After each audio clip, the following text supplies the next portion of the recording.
So hello guys, welcome back to Pravesh sir classes. जैसा कि हमने पहले क्लास में इंट्रोडक्शन ऑफ अकाउंट्स देखा था, जो कि फर्स्ट चैप्टर ऑफ अकाउंट्स है, 11th अकाउंटेंसी। और आज हम कुछ उसी चैप्टर को आगे कंटिन्यू करने वाले हैं। जो रिमेनिंग टॉपिक्स हैं उसको आज हम कवर अप करेंगे, वो भी बड़े आराम से और पूरा समझ के। ठीक है, सो चलते हैं ब्लैक बोर्ड की तरफ। मैंने कुछ टर्म्स लिखे हैं जो कि सम सिमिलर टर्म्स, कुछ ऐसे टर्म्स हैं जो कि सिमिलर हैं अकाउंट्स के अंदर और जो हमें हमेशा कंफ्यूज करते हैं कि इनका मतलब क्या होता है। कल हमने देखा था अकाउंटिंग। अकाउंटिंग इज नथिंग, जो हमने कल प्रोसेस देखा था ना, प्रोसेस ऑफ अकाउंटिंग को ही अकाउंटिंग बोला जाता है। उसी को एक अच्छे फॉर्मेट में हम कैसे उसका डेफिनेशन दे सकते हैं वो मैंने लिख रखा है। यहाँ पे क्या है? अकाउंटिंग। अकाउंटिंग क्या है? Accounting is the art. Accounting क्या है? हमारा आर्ट है। सबसे पहले अकाउंटिंग इज द आर्ट। किस फॉर्म में अकाउंटिंग आर्ट है हमारा? हम देखते हैं, accounting is the art of recording. Art है ये recording, classifying and summarising in a significant manner. Accounts एक आर्ट है इन 3 स्टेप्स से।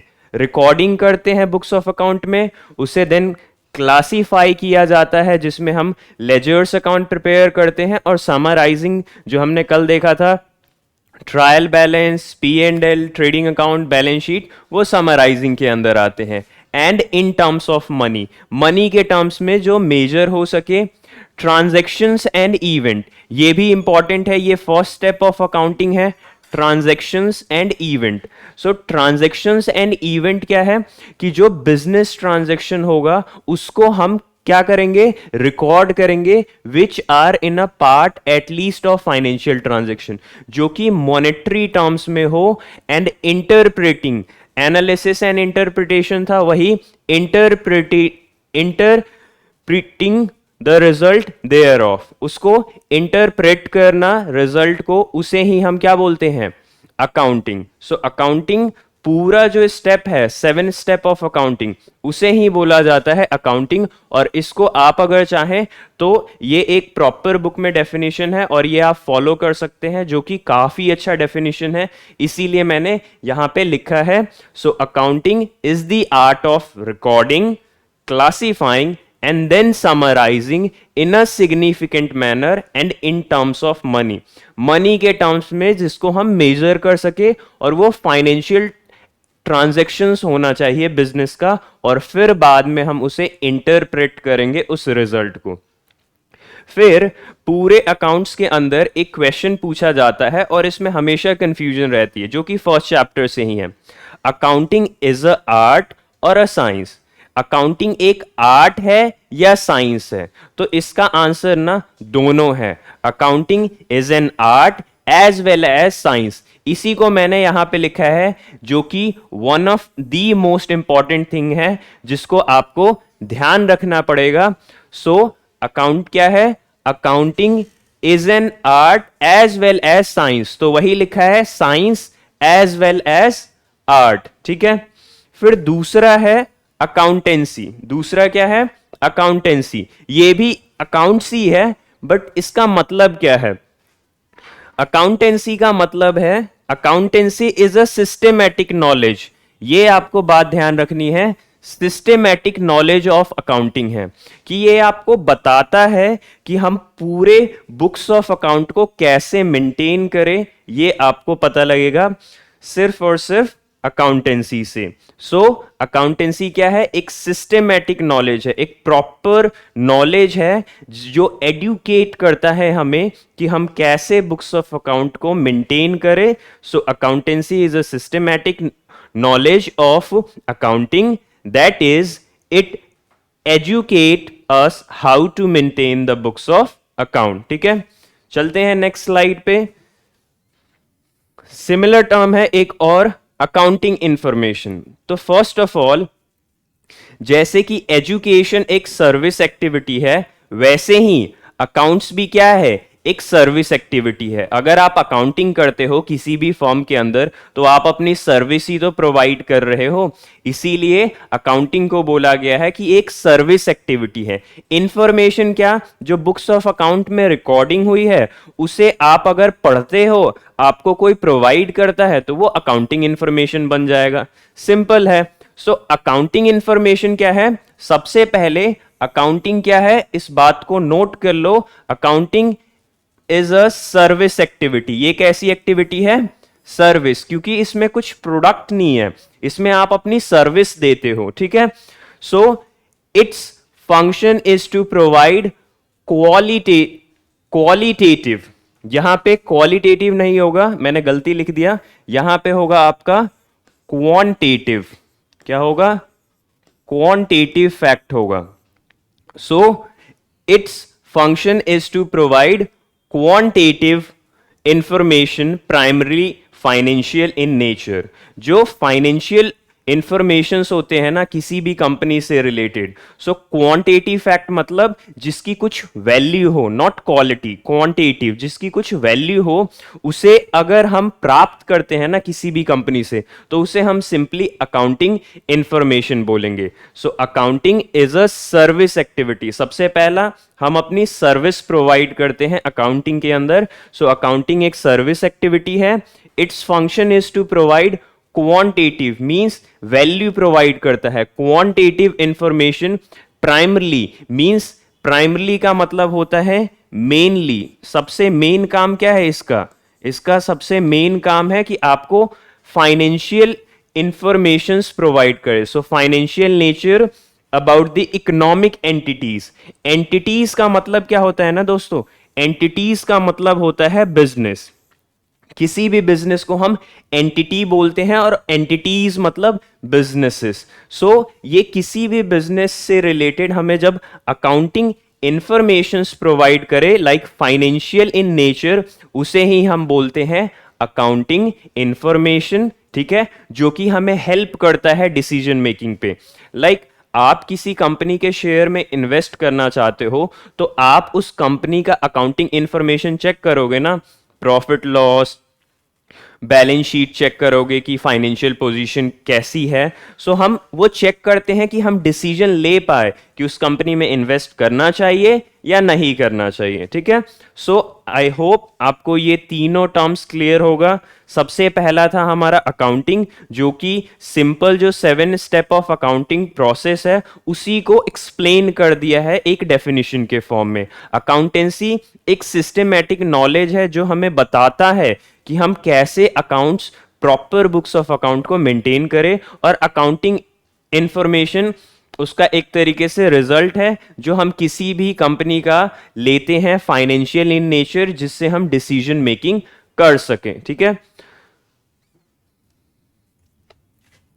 अब आते हैं 4th स्टेप पे, सबसे सिंपल लेकिन सबसे, एक तरीके से बोलूं कि सबसे आसान भी है, लेकिन ये पूरे अकाउंट्स को कवर कर लेता है, सिर्फ 11वीं की नहीं, पूरे ग्रेजुएशन की अकाउंट्स को कवर कर लेता है। सो टाइप्स या ब्रांचेज ऑफ अकाउंटिंग। टाइप्स या ब्रांचेज ऑफ अकाउंटिंग का मतलब क्या है कि अकाउंटिंग कितने तरीके की हो सकती है। ब्रांचेज मतलब अकाउंटिंग के कितने ब्रांच है, टाइप्स कितने हैं। सो टाइप्स या ब्रांचेज ऑफ अकाउंटिंग, तो इसमें सबसे पहला हमारा आता है ब्रांचेज ऑफ अकाउंटिंग में फाइनेंशियल अकाउंटिंग। सो आपको एक बात को ध्यान रखना है कि जो हम पूरे 11th क्लास में पढ़ रहे हैं ना, वो पूरे 11th क्लास में हम सिर्फ और सिर्फ क्या पढ़ रहे हैं, हम सिर्फ पढ़ रहे हैं फाइनेंशियल अकाउंटिंग। फाइनेंशियल अकाउंटिंग देखते हैं। सो ये हमारा पूरा 11th क्लास का सिलेबस है। पूरे हमें 11th क्लास में फाइनेंशियल अकाउंटिंग को पढ़ना है। So in which when year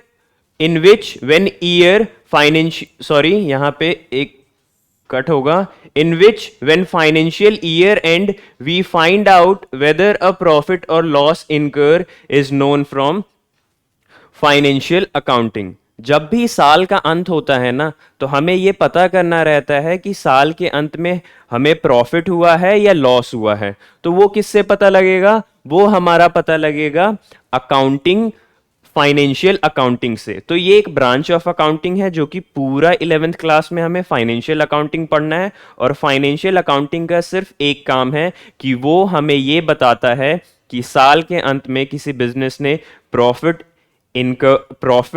earn किया या लॉस इनकर्ड किया। तो लेट सपोज यहाँ पे एक बिजनेस है, सो ये बिजनेस हमें लास्ट में बताएगा कि क्या बिजनेस में प्रॉफिट हुआ या बिजनेस में लॉस हुआ। ये हमें फाइनेंशियल अकाउंटिंग से पता लगेगा, सिंपल। दूसरा है हमारा कॉस्ट अकाउंटिंग। कॉस्ट अकाउंटिंग भी बहुत इंपॉर्टेंट है। कॉस्ट अकाउंटिंग का मतलब होता है in business we require many equipment to manufacture goods, we have to find out what is the actual cost. ये बहुत इंपॉर्टेंट है, हमें एक्चुअल कॉस्ट क्या करनी रहती है? फाइंड करनी रहती है। सो कॉस्ट अकाउंटिंग में आपको मान लो एक कंपनी है, एमआई एक कंपनी है, राइट? अब ये क्या मैन्युफैक्चर करता है? एमआई कंपनी एक फोन मैन्युफैक्चर करता है, राइट? ये एक फोन मैन्युफैक्चर करता है। सो ये फोन मैन्युफैक्चर करता है तो इसे ये जानना बहुत जरूरी है कि एमआई जो फोन मैन्युफैक्चर कर रहा है उसकी कॉस्ट कितनी है, तभी तो वो करेक्ट प्रॉफिट एंड लॉस पता कर पाएगा। अगर उसे कॉस्ट ही नहीं पता होगा कि बनने में कितना पैसा लगा, तो वो बेचेगा तो उसको पता ही नहीं लगेगा कि प्रॉफिट कितना हुआ। मतलब आपको कॉस्ट प्राइस नहीं पता है तो सेलिंग प्राइस से तो आप प्रॉफिट लॉस निकाल नहीं सकते। तो सिंपल सा है कि कॉस्ट अकाउंटिंग में जो गुड्स मैन्युफैक्चर हो रहा है उसका हम कॉस्ट पता करने की कोशिश करते हैं कि उसका बेसिकली कॉस्ट कितना है। सो हम यहाँ पे क्या पता करने की कोशिश करते हैं? हम यहाँ पे पता करने की कोशिश करते हैं मैन्युफैक्चरिंग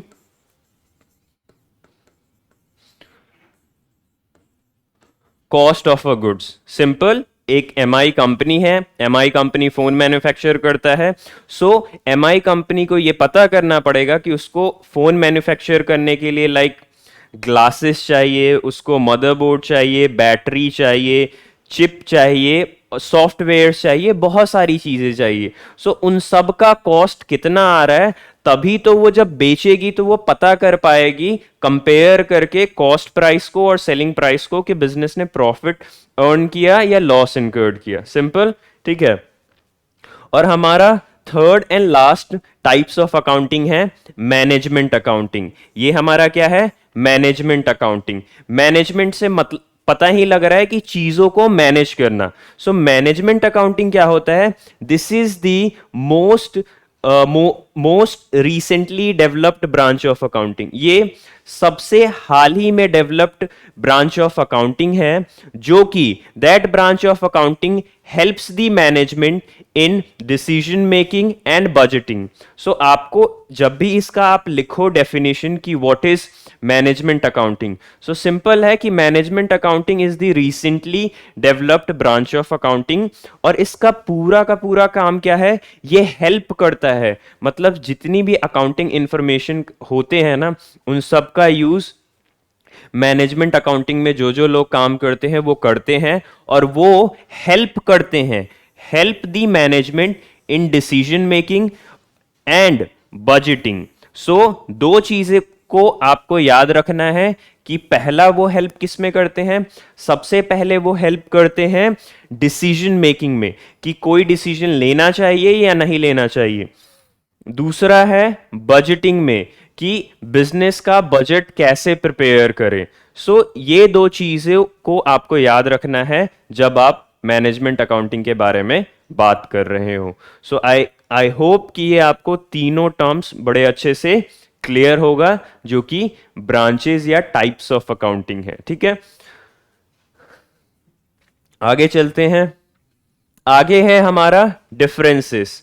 इनको बड़े आराम से देखते हैं और आपको बड़े अच्छे से समझ आएगा कि ये है क्या बेसिकली। ठीक है, so difference between book keeping and accounting.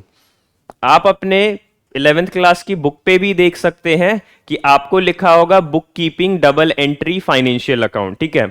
So difference क्या, मेन डिफरेंस है बुक कीपिंग में और अकाउंटिंग में, और ये क्वेश्चन एक ऐसा है जो हमेशा पेपर्स में पूछा ही जाता है, मोस्ट ऑफ द पेपर्स में पूछा जाता है।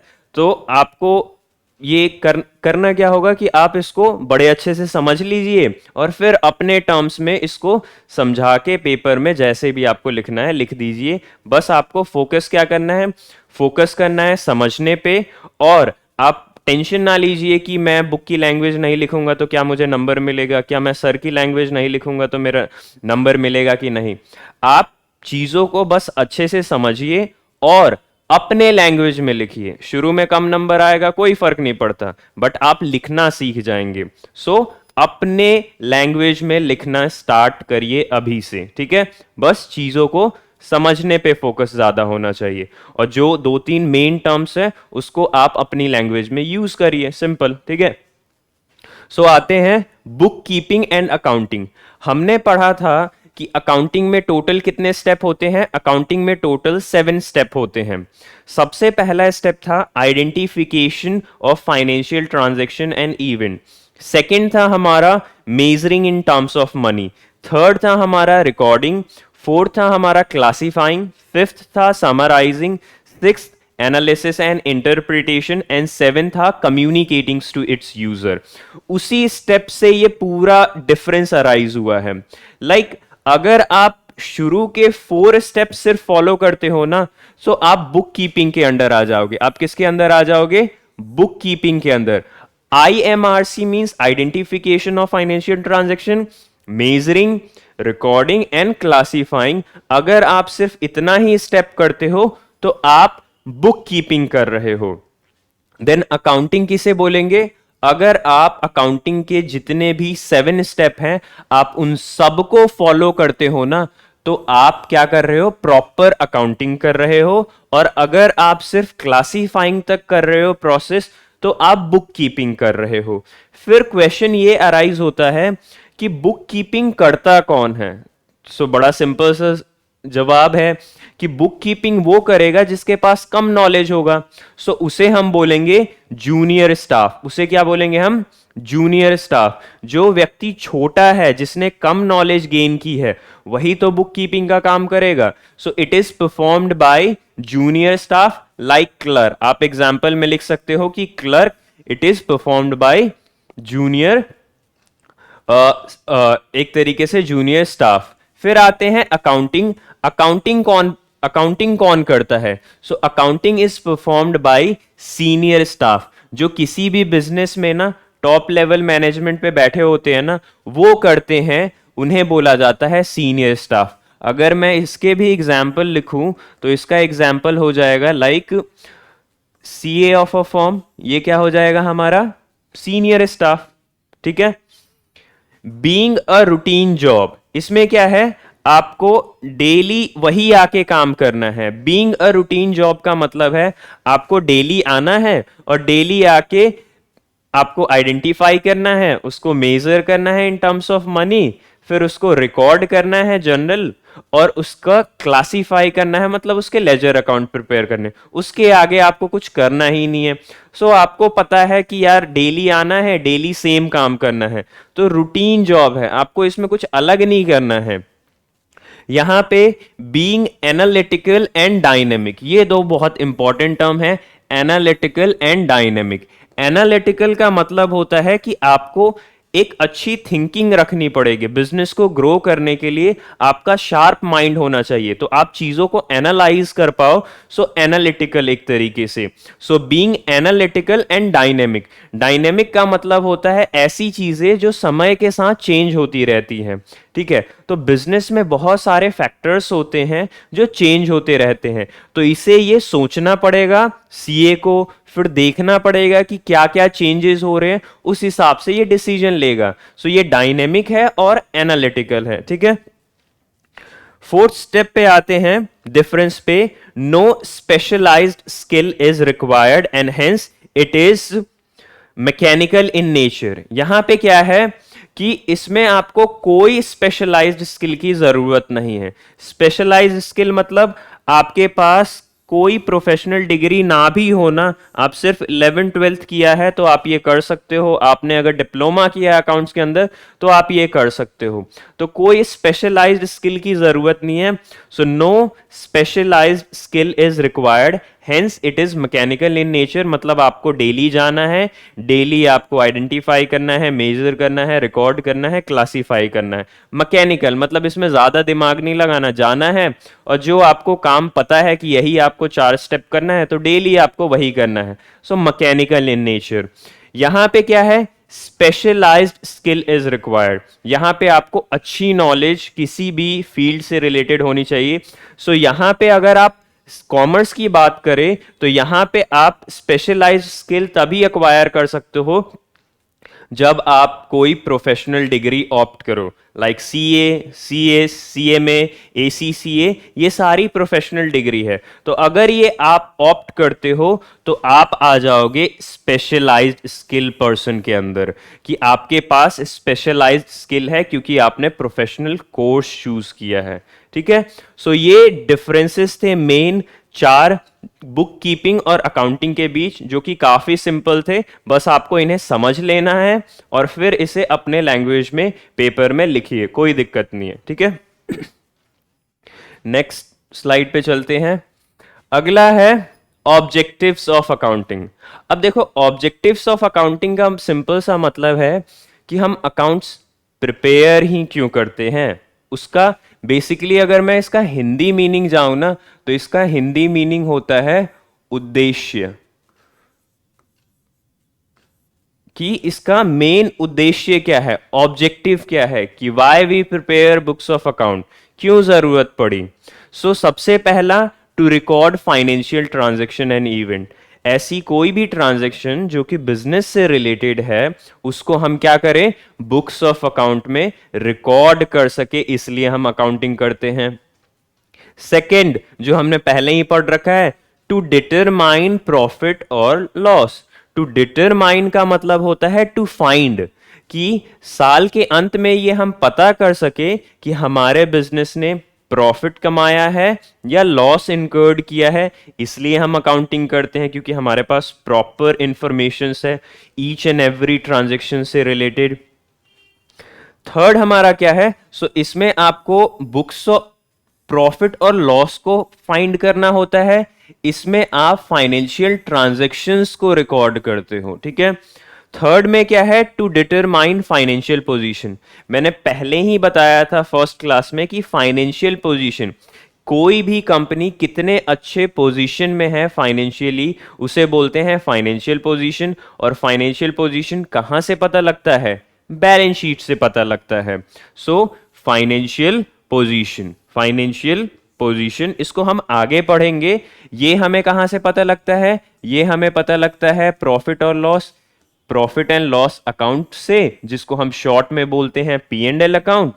और जो फाइनेंशियल पोजीशन है ये हमें कहां से पता लगता है, ये हमें पता लगता है बैलेंस शीट से। ठीक है, ये हमें कहां से पता लगता है, बैलेंस शीट से।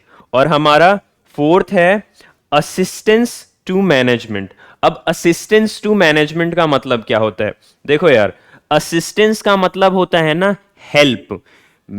जो अकाउंटिंग इंफॉर्मेशन है ना वो मैनेजमेंट को हेल्प करता है उनके डिसीजन मेकिंग में, बजटिंग में। यही 2 टर्म्स हैं कि डिसीजन मेकिंग और बजटिंग में हेल्प करता है। So assistant to management.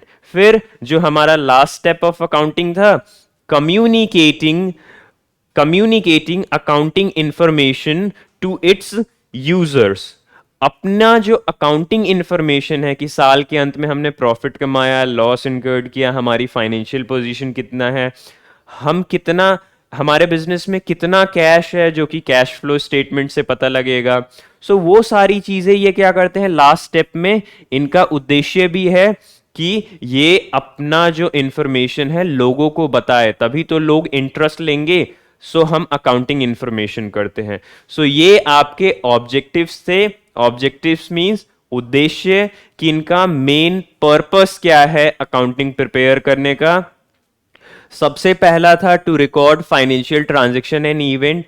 जितनी भी बिजनेस से रिलेटेड ट्रांजैक्शंस है उन सब को बुक्स ऑफ अकाउंट मतलब आप प्रॉपर उनकी रिकॉर्डिंग करेंगे, लिखेंगे, तभी आपको प्रॉफिट लॉस पता लग पाएगा, जिस वो भी इसका मेन ऑब्जेक्टिव है। आपका फाइनेंशियल पोजीशन पता लग पाएगा कि कंपनी कितने अच्छे पोजीशन में है, जो कि बैलेंस शीट से पता लगेगा। असिस्टेंस टू मैनेजमेंट, मैनेजमेंट को हेल्प करेगा ये, अगर आप प्रॉपर सब चीज की रिकॉर्डिंग कर रहे हो in decision making, budgeting and communicating accounting information to its user. जो अकाउंटिंग इंफॉर्मेशन है वो अपने यूजर्स को बताना, जिससे यूजर्स क्या हो, आपकी कंपनी में इंटरेस्ट ले। ठीक है, सो हम आगे चलते हैं। ऑब्जेक्टिव तो खत्म हो गया। ऑब्जेक्टिव के अंदर ये हमारा है, इसको मैं आगे करता हूं। Advantages of accounting. अब ये एडवांटेजेस ऑफ अकाउंटिंग क्या है, मतलब अकाउंटिंग के क्या क्या फायदे हो सकते हैं, ये सबको जानने में इंटरेस्ट होता है कि अगर मैं कोई चीज कर रहा हूं उसको करने के क्या क्या फायदे हैं। आप भी सोचोगे ना अपने दिमाग से बिना देखे, तो तीन चार तो ऐसे ही बता दोगे कि अकाउंटिंग करने के क्या क्या फायदे हो सकते हैं। सो एडवांटेजेस मतलब सब जानने में जो दिलचस्पी रखते हैं, एडवांटेजेस क्या क्या हो सकते हैं। सो एडवांटेजेस ऑफ अकाउंटिंग, अकाउंटिंग के क्या क्या फायदे हैं, इसको वन बाय वन डिटेल से देखते हैं। सबसे पहला, फाइनेंशियल इंफॉर्मेशन अबाउट बिजनेस। अगर कोई भी बिजनेस प्रॉपर एक तरीके से अकाउंटिंग कर रहा है तो आप किसी भी बिजनेस का बड़ी आसानी से फाइनेंस जो भी अकाउंटिंग इंफॉर्मेशन है, like profit loss, balance sheet से आपको फाइनेंशियल पोजीशन पता लगता है, कैश कितना बिजनेस में आ रहा है, जा रहा है, कंपनी कितना अच्छा परफॉर्म कर रही है पिछले साल के मुकाबले, ये सब को हम कहते हैं अकाउंटिंग इंफॉर्मेशन। तो फाइनेंशियल इंफॉर्मेशन अबाउट बिजनेस मतलब कोई भी ऐसी चीजें ना जो बिजनेस से रिलेटेड है ना, फाइनेंशियली मनी के टर्म्स में, वो आप बड़े आसानी से पता कर सकते हो अगर आपको अकाउंट्स थोड़ी बहुत भी समझ आती है तो। ठीक है, so financial information, financial information means money के टर्म्स में जो मेजर हो सके, ऐसी ट्रांजैक्शन जो बिजनेस से रिलेटेड हो। ठीक है, देखो इससे पहले हमने ऑब्जेक्टिव ऑफ अकाउंटिंग में पढ़ा था असिस्टेंस टू मैनेजमेंट, कि ये मैनेजमेंट को हेल्प करता है, मेन ऑब्जेक्टिव उसका था, लेकिन इसके एडवांटेजेस में भी आया, तो सेम चीज उठ के यहां पे भी आ गया कि असिस्टेंस टू मैनेजमेंट। असिस्टेंस का मतलब मैंने पहले भी बता रखा था, फिर भी लिख दे रहा हूं, असिस्टेंस का मतलब है हेल्प टू मैनेजमेंट। ये मैनेजमेंट को क्या करता है, हेल्प करता है इन decision making again and budgeting. ठीक है, रिप्लेस मेमोरी, ये बहुत अच्छा एक तरीके से एडवांटेज है जो आपको समझ के बहुत खुशी होगी कि रिप्लेस मेमोरी का मतलब क्या है। रिप्लेस का मतलब होता है किसी एक जगह, किसी एक चीज की जगह दूसरी चीज को रखना। तो रिप्लेस मेमोरी मतलब आपको ना याद करने की कोई जरूरत नहीं है कि मैंने उसको उधार पे सामान बेचा था, उससे पैसे लेने हैं, उसको फ्यूचर में पैसे देने हैं, कुछ आपको याद करने की जरूरत नहीं है, क्योंकि आप प्रॉपर अकाउंटिंग कर रहे हो। तो जितनी भी इंफॉर्मेशन बिजनेस से रिलेटेड है उन सबको आप बुक्स ऑफ अकाउंट में रिकॉर्ड कर रहे हो, तो आपको याद करने की क्या जरूरत है कि सोहन से 400 रुपए लेने हैं क्योंकि मैंने उसे गुड्स बेचा था उधार पे। आपको कुछ याद करने की जरूरत नहीं है।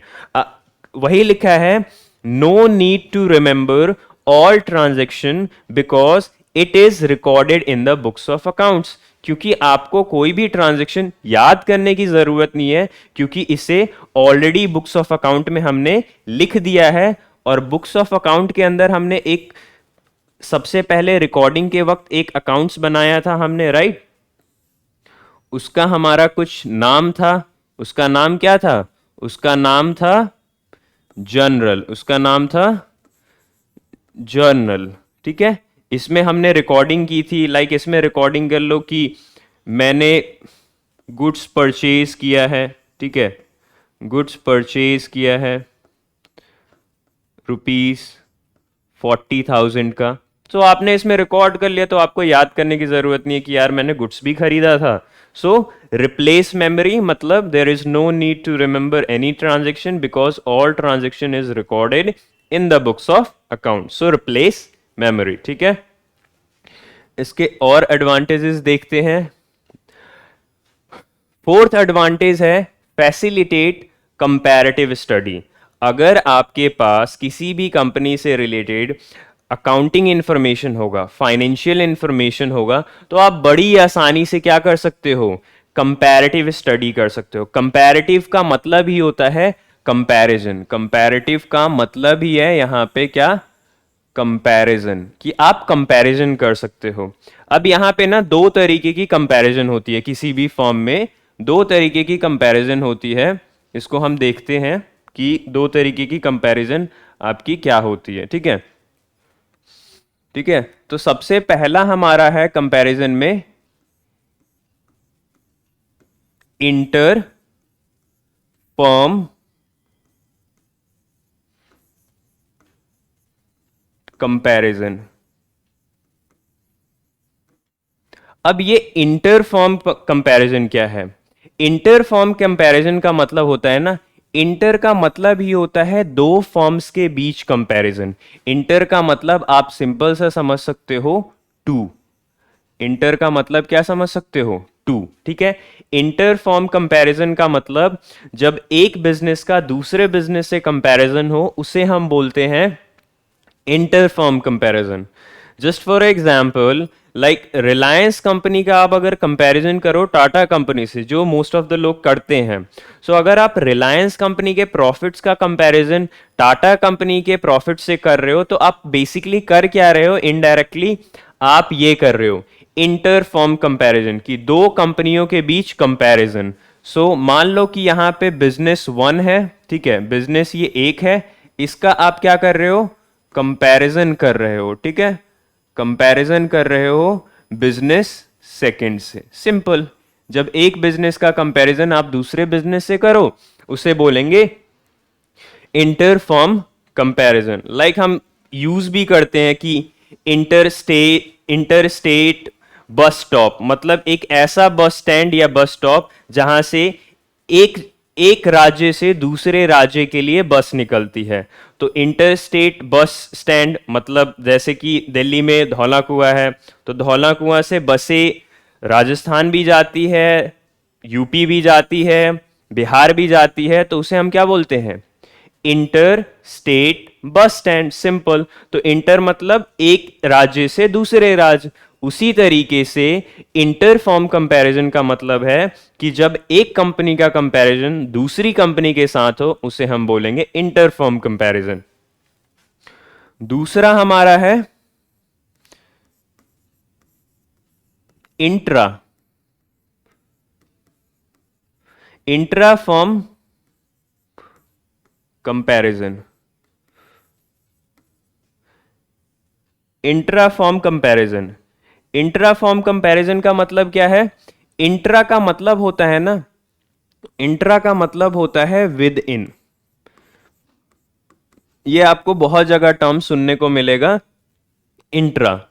तो इंट्रा फॉर्म कंपैरिजन मतलब विद इन. जब कंपनी अपने से ही कंपेयर करे, मतलब एक कंपनी अपने से ही कंपेयर करे, उसे बोलेंगे इंट्रा फॉर्म कंपैरिजन. लाइक हम कहते हैं ना कि मेरी लड़ाई खुद से है, उसी तरीके से जब कंपनी अपने ही कंपनी से, बिजनेस से कंपेयर करे. मैं बताता हूं इसको कैसे वो कंपेयर कर सकती है.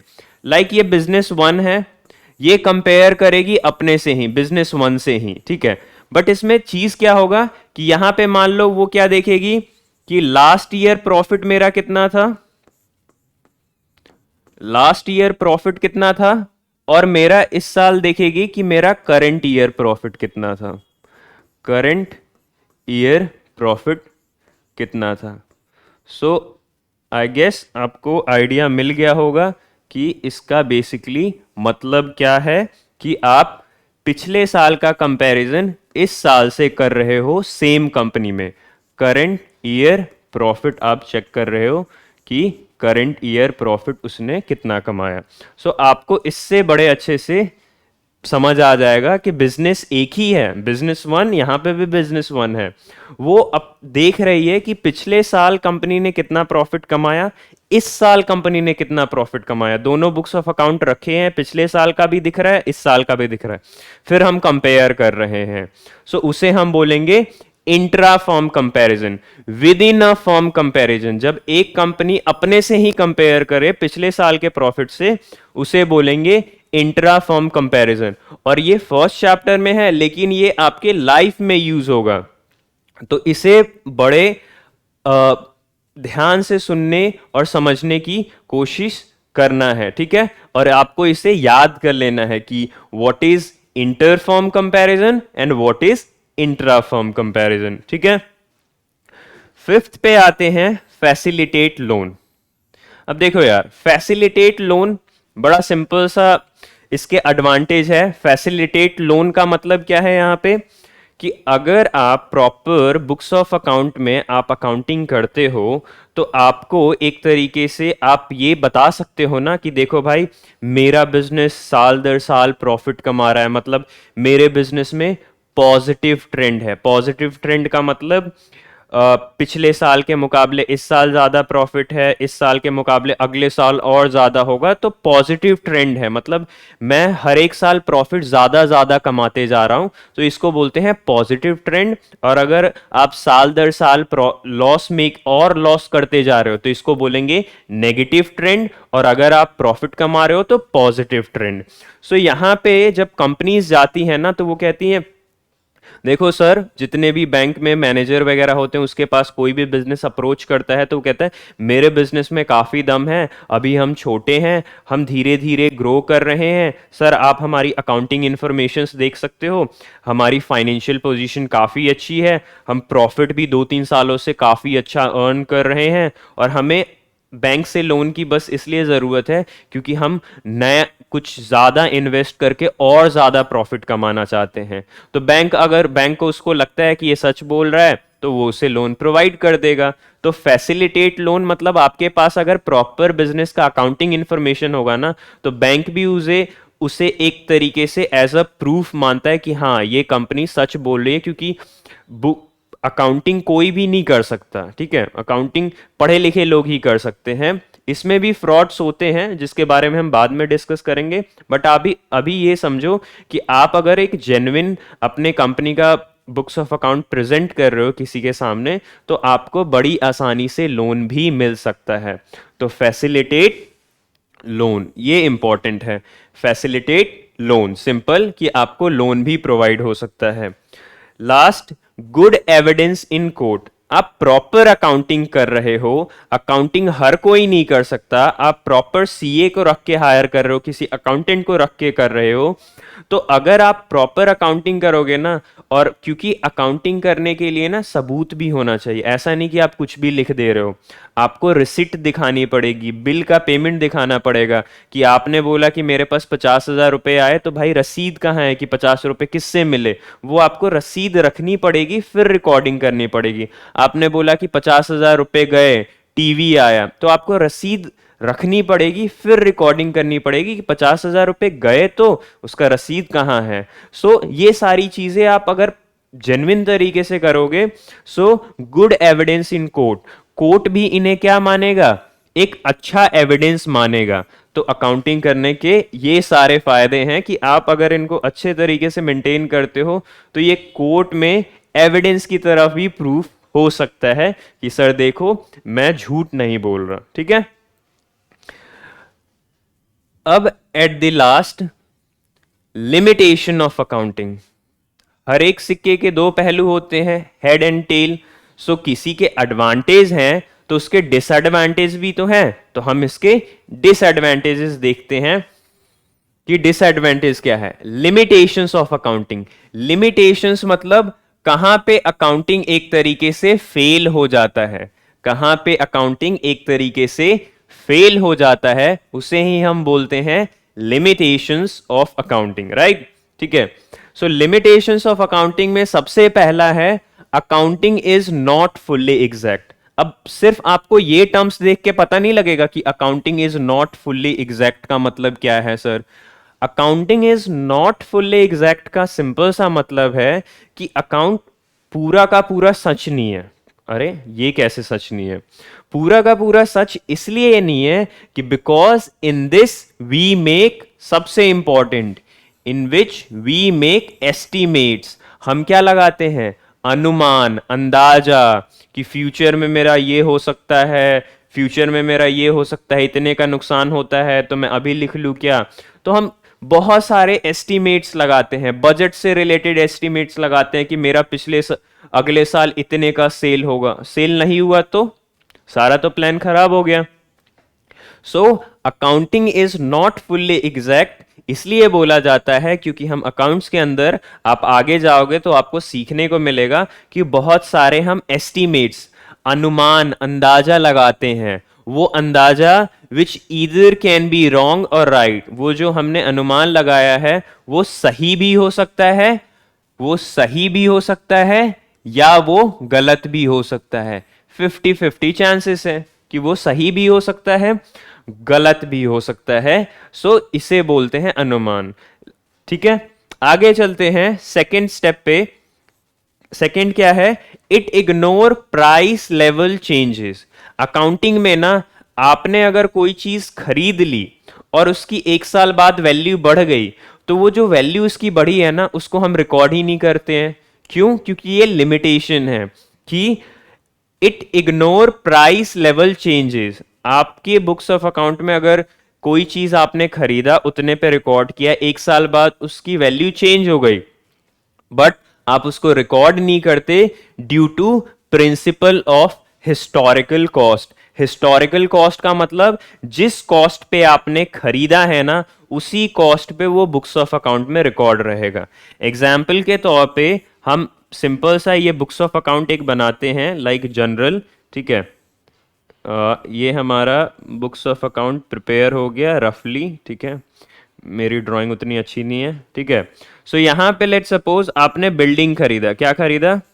आपने बिल्डिंग परचेज किया। बिल्डिंग आपने परचेज किया ₹10 लाख का। 10 लाख रुपए की आपने बिल्डिंग खरीदी, तो आपने इसको बुक्स ऑफ अकाउंट में लिख दिया। ठीक है, लेकिन आफ्टर 1 ईयर, एक साल बाद, आफ्टर 1 ईयर, एक साल बाद, अगर इस बुक की market value let suppose 9 lakh हो जाए, या इसकी मार्केट वैल्यू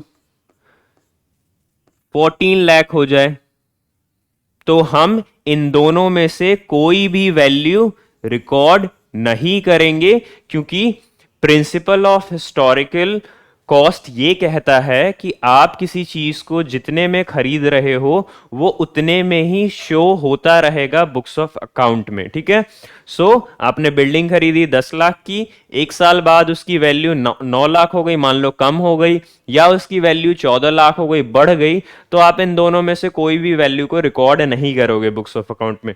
वो अभी भी 10 लाख पे ही शो होता रहेगा बुक्स ऑफ अकाउंट में। इसीलिए बोला गया इट इग्नोर, छोड़ दो, ये भूल जाता है, केयर ही नहीं करता कि कोई प्राइस बढ़ रहा है घट रहा है। So it ignore price level changes. Right, आगे चलते हैं। अगला है इट इग्नोर क्वालिटेटिव एस्पेक्ट्स। हमने पहले ही डिस्कस किया है कि accounting is all about quantitative fact. Accounting only record quantitative fact, not qualitative fact. So it ignores qualitative aspects. ये हमारा क्या है? एक लिमिटेशन है कि यार एम्प्लॉय काफी मेहनती हैं, काफी ईमानदार हैं, लेकिन हम उसको रिकॉर्ड नहीं कर सकते। लेट्स, यहां पे एग्जाम्पल क्या होगा? Quality of staff.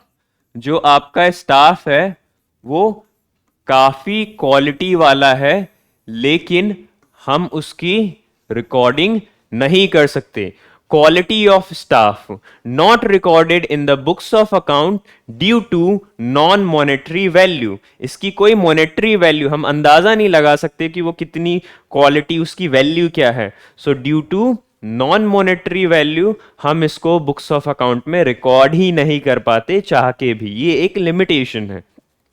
ठीक है, विंडो ड्रेसिंग सबने सुना होगा, विंडो ड्रेसिंग से रिलेटेड कि विंडो ड्रेसिंग क्या होता है। विंडो शॉपिंग सुना होगा आपने, लेकिन ये क्या है, विंडो शॉपिंग क्या होता है? विंडो शॉपिंग का सिंपल सा मतलब होता है कि जब आपके जेब में पैसे नहीं रहते लेकिन आप कोई चीज़ खरीदना चाहते हो, तो आप बड़ी बड़ी मार्केट्स में चले जाते हो, मॉल्स में चले जाते हो और अच्छे अच्छे कपड़े बस देख के दिल खुश कर लेते हो, खरीदते कुछ भी नहीं। That is called window shopping. यहां पे है विंडो ड्रेसिंग, उसी से सिमिलर रिलेटेड। विंडो ड्रेसिंग का अकाउंट्स में लिमिटेशन क्या है? मैनिपुलेशन इन अकाउंट। मैनिपुलेशन का मतलब क्या होता है? मैनिपुलेशन का मतलब होता है छेड़छाड़। इसका मतलब क्या होता है? एक तरीके से छेड़छाड़,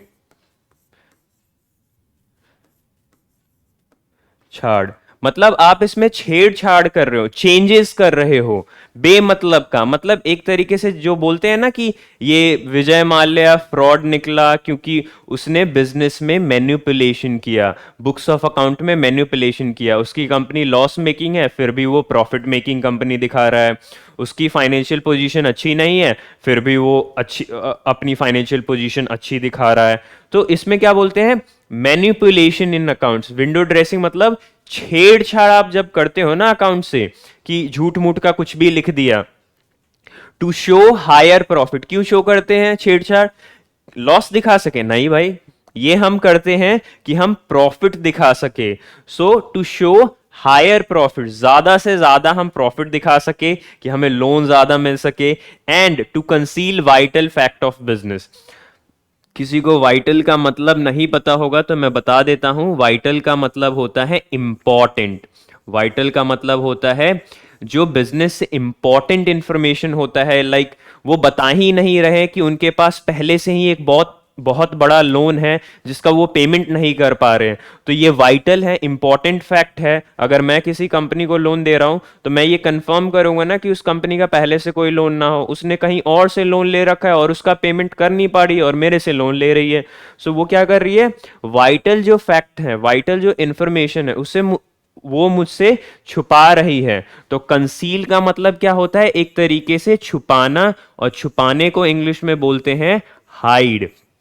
सो वे एक तरीके से क्या कर रही है? वाइटल जो इंफॉर्मेशन है, इंपॉर्टेंट इंफॉर्मेशन है, वो अपने यूजर्स लोगों से वो हाइड कर रही है। ठीक है, सो ये थी लिमिटेशंस ऑफ अकाउंटिंग। ठीक है, अब आते हैं इस चैप्टर के लास्ट टॉपिक पे, जो कि है डबल एंट्री सिस्टम। अब डबल एंट्री सिस्टम क्या है? मैंने आपसे जो बात किया था ना कि अकाउंटेंसी क्या है, एक सिस्टेमैटिक नॉलेज ऑफ अकाउंट्स है जो हमें ये एजुकेट करता है कि हम बुक्स ऑफ अकाउंट कैसे प्रिपेयर करें। वो जो सिस्टम है ना, सिस्टेमैटिक नॉलेज, वो सिस्टेमैटिक नॉलेज को ही हम बोलते हैं double entry system. So double entry system ही एक ऐसा सिस्टम है जो हमें ये बताता है कि हमें बुक्स ऑफ अकाउंट कैसे प्रिपेयर करना चाहिए। सो बिना टाइम वेस्ट करते हुए देखते हैं ये क्या है। Double entry system, right? Double entry system of accounting is a system of accounting in which both aspects are recorded. अब बोथ एस्पेक्ट्स क्या होता है? जो हमने बचपन से सुना हुआ होता है, पांचवी छठी से, डेबिट क्रेडिट, वही बोथ एस्पेक्ट्स है। So double entry system of accounting is a system of accounting, ये आपका इंपॉर्टेंट है, in which both aspects of accounting are recorded. इसको हम देखेंगे, बोथ एस्पेक्ट। देखो यार, अकाउंट्स इकोनॉमिक्स से काफी हद तक रिलेटेड है। इकोनॉमिक्स में क्या होता है ना, इकोनॉमिक्स में हमेशा, इकोनॉमिक्स का मतलब ही है दो तरफा ट्रांजैक्शन, टू वेज ट्रांजैक्शन। अगर किसी का लॉस हो रहा है तो जाहिर सी बात है किसी का प्रॉफिट हो रहा होगा, और अगर किसी का प्रॉफिट हो रहा है तो किसी का लॉस हो रहा है। अगर मैं किसी से गुड्स ले रहा हूं तो मैंने उससे गुड्स खरीदा, बट मेरे पास से भी तो कुछ गया ना, ऐसा तो है नहीं कि मैंने कुछ दिया नहीं। अगर मैंने कुछ दिया नहीं और फ्री का ले लिया ना, लाइक चैरिटी डोनेशन, तो वो मेरा इकोनॉमिक ट्रांजैक्शन नहीं है। इकोनॉमिक ट्रांजैक्शन का मतलब है कि दो तरफा ट्रांजैक्शन। अगर आप कोई चीज ले रहे हो तो आपके पास कोई चीज जाएगी, लाइक आप गुड्स खरीद रहे हो, कोई एसेट्स खरीद रहे हो, like furniture, like building, land. Land खरीदा आपने तो लैंड तो आपकी हो गई, आपके नाम पे रजिस्टर्ड हो गया, लेकिन आपके पास उतना पैसा भी तो गया। तो कुछ आया तो कुछ गया, उसे ही बोलते हैं अकाउंट्स के टर्म्स में डेबिट एंड क्रेडिट। डेबिट का मतलब आना, क्रेडिट का मतलब जाना, ठीक है। सो डबल एंट्री सिस्टम एक ऐसा सिस्टम है जो कि दोनों एस्पेक्ट्स ऑफ अकाउंटिंग को रिकॉर्ड करता है, आना और जाना।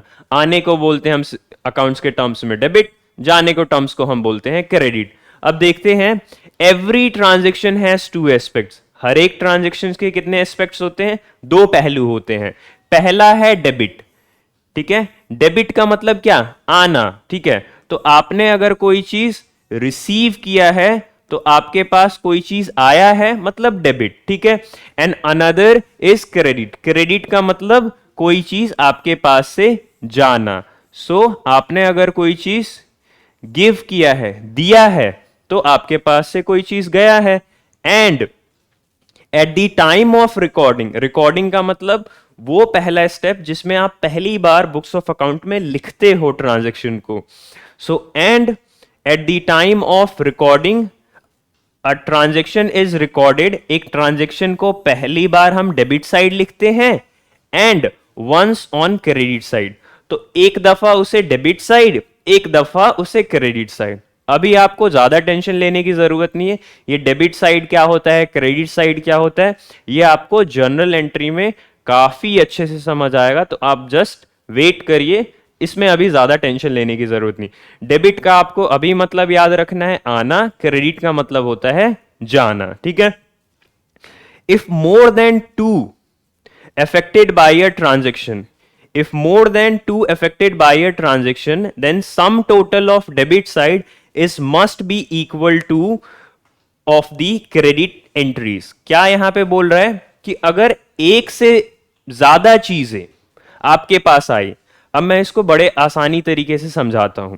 अगर एक से ज्यादा चीजें आई, लाइक आपने फर्नीचर खरीदा, ठीक है, टेबल चेयर कुर्सी वगैरह कुछ भी, एक आपने फर्नीचर खरीदा, एक आपने लैपटॉप खरीदा, तो आपके पास कितनी चीजें आई?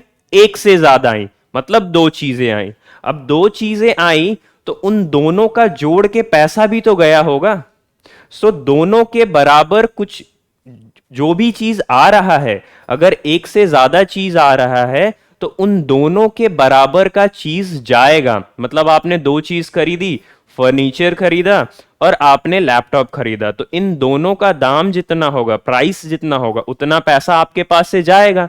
उसी को यहां पे एक टेक्निकल टर्म्स में लिखा है कि if more than two accounts affected by a transaction, ये the sum total of debit, जो डेबिट का सम है ना, वो हमेशा इक्वल होगा। वो क्या होगा? हमेशा इक्वल होगा किसके? हमेशा इक्वल होगा क्रेडिट एंट्रीज के, मतलब जाने के, ठीक है। सो आई होप ये डबल एंट्री सिस्टम आपको समझ आ गया होगा। बुक में एक और सिस्टम है जिसको बोलते हैं single entry system. Single entry system क्या होता है? सिंगल एंट्री सिस्टम एक ऐसा सिस्टम जो कि डबल एंट्री सिस्टम फॉलो नहीं करता, तो मैंने उसको लिखा नहीं है। तो सिंगल एंट्री सिस्टम एक ऐसा सिस्टम जो कि डबल एंट्री सिस्टम फॉलो नहीं करता। लाइक गांव वगैरह में होता है ना कि कुछ भी आया, बस वो अपने पेपर में एक पेज में कहीं भी रिकॉर्ड कर लेते हैं। एक पान वाला वो बुक्स ऑफ अकाउंट थोड़ी ना बनाएगा, तो वो भी किसी को उधार देता है तो एक पेपर में लिख लेता है कि इससे पैसे लेने हैं, किसी को पैसे देने हैं तो लिख लेता है कि इसको पैसे देने हैं, 50 रुपए बकाया है। उसे बोलेंगे हम सिंपल टर्म्स में इनकम्प्लीट सिस्टम ऑफ अकाउंटिंग या सिंगल एंट्री सिस्टम। बट हमें पूरे अकाउंट्स में डबल एंट्री सिस्टम पे ही काम करना है, इसीलिए मैंने ये आपको समझाया। और आगे क्या है? Features of double entry system. Features मतलब इसकी क्या क्या खूबियां हैं। फीचर्स लाइक हम बोलते हैं ना कि आप में ऐसा क्या अलग है, तो खूबी क्या है? लाइक मैं सांवला हूं, ठीक है, मेरे बाल थोड़े से बड़े हैं, तो ये क्या है? एक खूबी तो है। तो इसी का हम देख रहे हैं features of double entry system. Like it maintain a complete record of each transaction. कोई भी ट्रांजैक्शन हो, छोटी हो बड़ी हो, कैसी भी ट्रांजैक्शन हो, उन सारी ट्रांजैक्शंस को ना हम क्या करते हैं, एक तरीके से यहां पे हम बुक्स ऑफ अकाउंट में रिकॉर्ड ईच ट्रांजैक्शन। यहां पे रिकॉर्ड क्या होता है? ईच ट्रांजैक्शन, हर एक ट्रांजेक्शन्स को बुक्स ऑफ अकाउंट में रिकॉर्ड किया जाता है, एक को भी नहीं छोड़ा जाता है, तभी तो आपका करेक्ट प्रॉफिट एंड लॉस पता लग पाएगा। दूसरा है it recognise two fold aspects of every transaction. हर एक ट्रांजेक्शन, इकोनॉमिक ट्रांजेक्शन की दो पहलू होती है कि कुछ आपके पास आता है तो कुछ आपके पास से जाता है। वही है विच का मतलब है वाइड, बड़े लेवल पे देखा जाए।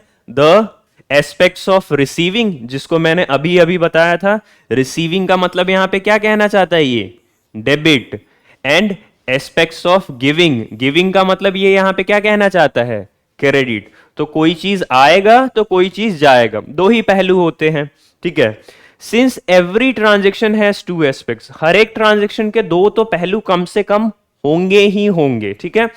So since every transaction has two aspects, one is debit, पहला क्या है आपका डेबिट है, और दूसरा क्या है आपका क्रेडिट है। तो इन दोनों का सम क्या होगा, बराबर ही होगा। इन दोनों का सम क्या होगा, बराबर। मतलब आपने अगर 50,000 का कोई लैपटॉप खरीदा तो आपके पास से 50,000 रुपए जाएंगे, ठीक है। सो 50,000 रुपए आए, 50,000 रुपए गए, तो वही चीज को लिखा है, since every transaction has two aspect, one is debit and another is credit, the sum of both transaction must be equal. दोनों साइड्स का ट्रांजेक्शन्स का अमाउंट जो होगा हमेशा और हमेशा क्या होगा, बराबर होगा। और आज का सबसे लास्ट टॉपिक, जो कि मैं सोच रहा था कि आगे पढ़ाऊंगा, लेकिन अभी ही पढ़ा दे रहा हूं क्योंकि ये आगे क्या पता आपको बहुत जगह यूज करने को मिलेगा, ठीक है।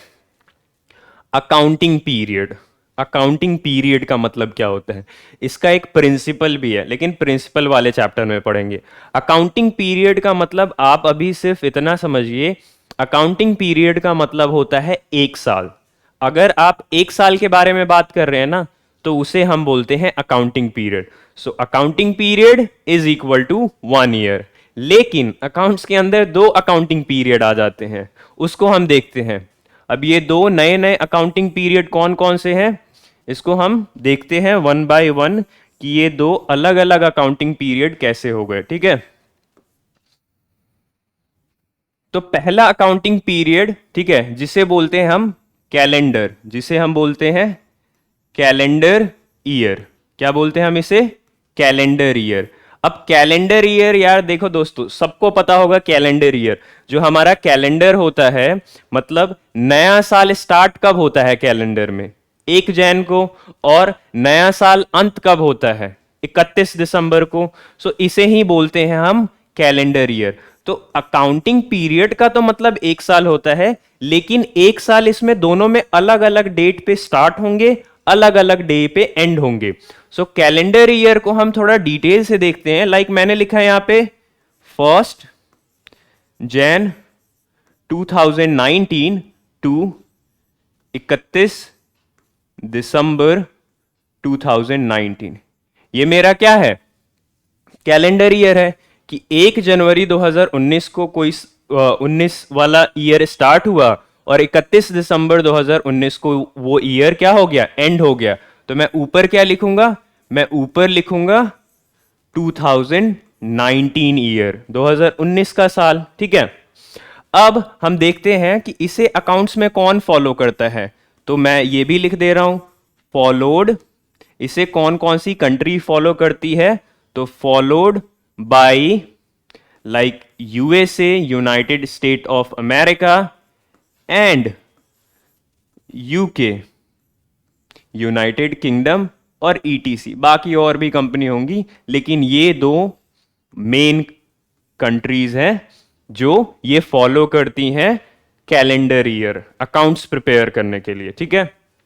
दूसरा हमारा है फाइनेंशियल ईयर। फाइनेंशियल ईयर, अब ये क्या है फाइनेंशियल ईयर, फाइनेंशियल ईयर मतलब इंडिया का नया साल कब से कब तक मनाया जाता है। तो आपके अगर दादा या पापा ने बताया होगा, तो हमारा नया साल स्टार्ट होता है 1 अप्रैल को और खत्म कब होता है, 31 मार्च को। तो हमारा नया साल आप किसी से भी पूछ सकते हैं कि इंडिया का नया साल कब आता है, तो इंडिया का नया साल आता है 1 अप्रैल को। सो जो हम इंडिया में फॉलो करते हैं ना ईयर अकाउंट्स के लिए, उसे बोलते हैं फाइनेंशियल ईयर। दूसरा आप ये भी देख सकते हो यार, हम 1 जनवरी को दूसरे क्लास में क्यों नहीं जाते, हम अप्रैल में दूसरे क्लास में क्यों जाते हैं? क्योंकि इंडिया में क्या फॉलो होता है? Financial year. आपको अगर कभी ट्रॉफी या कोई सर्टिफिकेट मिला होगा उस पे भी फाइनेंशियल ईयर लिखा होगा। क्योंकि हमारा साल अंत होता है 31 मार्च को, तो हमारा पेपर भी खत्म होता है मार्च के महीने में, और हम नए क्लास में एंटर करते हैं 1 अप्रैल को। क्योंकि इंडिया में कौन सा ईयर? फाइनेंशियल ईयर, इंडिया का अपना ईयर जिसे हम बोलते हैं फाइनेंशियल ईयर। अब ये कैसे होता है? मान लीजिए कि इसमें मैं लिखूंगा, यहां पे मैं 1 जनवरी नहीं लिखूंगा, यहां पे मैं लिखूंगा 1 अप्रैल 2019, और ये कहां तक चलेगा? 31 मार्च 2020। कुछ इसी तरीके से जाएगा, इसमें कुछ गलत नहीं है कि 1 अप्रैल 2019 को स्टार्ट हुआ तो अगले साल जाएगा ना, तो अगले साल 1 अप्रैल नहीं ले रहे, उससे जस्ट एक दिन पहले 31 मार्च 2020। तो हम इंडिया में अपना ईयर ना 2 ईयर को साथ लेके बोलते हैं। तो यहां पे फाइनेंशियल ईयर कुछ इस तरीके से लिखा जाएगा, 2019 और 2020। आप देख सकते हैं अपने रिजल्ट कार्ड पे भी सेम इसी तरीके से फाइनेंशियल ईयर के फॉर्म में लिखा रहता है। कोई पूछे कि एक्चुअली में ये ईयर कौन सा है, तो 2019। ये बस अंत हो रहा है 2020 में जाके, क्योंकि ये 1 अप्रैल 2019 को स्टार्ट हुआ था, 31 मार्च 2020 को अंत हो रहा है। कोई पूछे फाइनेंशियल ईयर के अकॉर्डिंग ये कौन सा ईयर है, एक ईयर बताओ, तो 2019 जहां से स्टार्ट हुआ था। सिंपल, लेकिन इसमें दोनों ईयर को कंसीडर करेंगे, ठीक है। और ये कहां पे फॉलो होता है? So it is followed by India. ये अपने भारत में क्या होता है? फॉलो किया जाता है। सो हम इसे बोलते हैं फाइनेंशियल ईयर, जो कि इंडिया में कैलेंडर फॉलो होता है। सो आई होप आपको ये क्लास पसंद आई होगी। So bye bye, see you in the next video.